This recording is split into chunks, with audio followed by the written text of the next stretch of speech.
আগের ব্লগটাতে তোমরা দেখেছিলে আমি 2 হাত ভরে মেহেন্দি পরেছিলাম আমার বিয়েতে।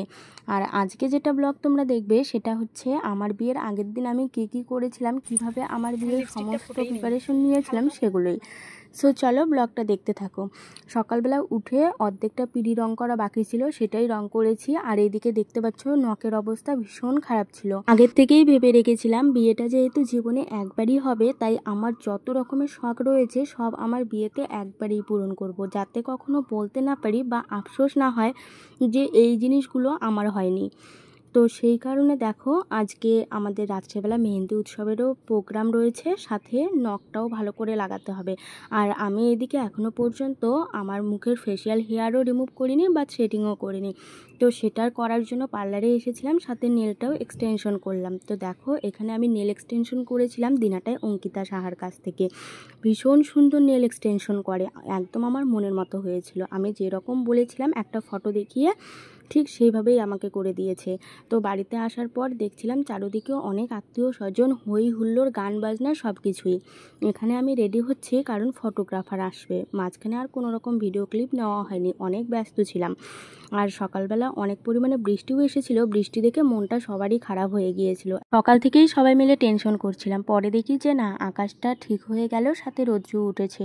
তো এদিকে এখন আমি অধিবাসীর শ্যুটের জন্য রেডি হচ্ছি। অনেক দিন আগে এই শাড়িটা আমি মিশোর থেকে নিয়ে রেখেছি, আর ব্লাউজটা আমার আগেরই ছিল, আর কানের মালা যা দেখছো সবটাই আমার আগের ছিল।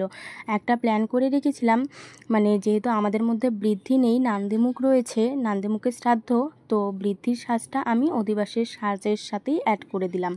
মানে বৃদ্ধিতে আমি এই লুকটা করব না, এটা আমি অধিবাসেই করলাম। তো যেহেতু চুলটা ক্রিম্পিং করে দেওয়ার কেউ ছিল না, সেই জন্য আমার ভাইই আমাকে চুল ক্রিম্পিং করাতে হেল্প করছিল। আর ওইদিকে দেখতে পাচ্ছ তোমরা সাইডে পিঁড়ি রং করে রেখে দিয়েছি। পিঁড়ি অনেকটা বাকি ছিল, সেটা সকালবেলায় করেছি। আর এদিকে সোনার দোকান থেকে ভাই আমার সমস্ত গয়না নিয়ে এসেছে, সাথে আমার পায়ের নুপুরগুলো নিয়ে এসেছে। ভাই নিজের হাতে এখানে নুপুরগুলো পরিয়ে দিচ্ছে।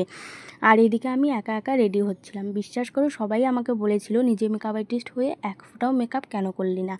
আমার এক ফোঁটাও মন চাইছিল না আমি নিজে মেকআপ করি, এক ফোঁটা এনার্জি ছিল না।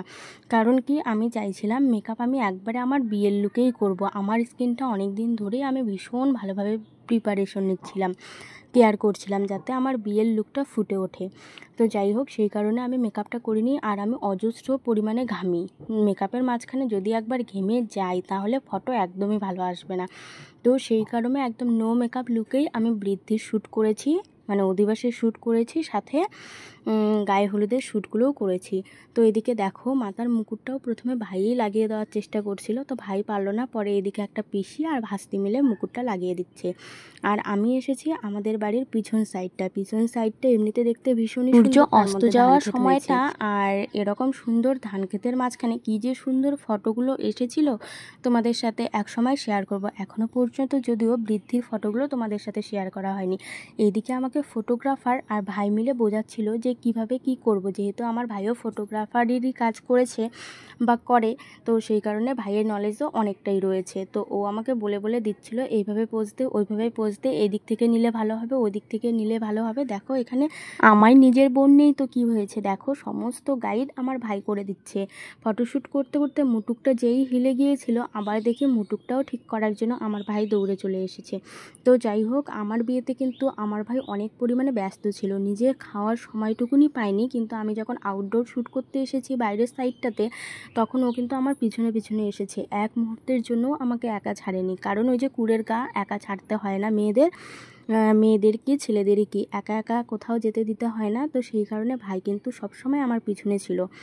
তো আর আমার বিয়েতে তোমরা আশা করি দেখতেই পারবে আমার ভাই কতটা পরিমাণে কি করেছে। এগুলো হয়তো তোমাদের বলে দেখাতে পারবো না বা কোনো কিছু।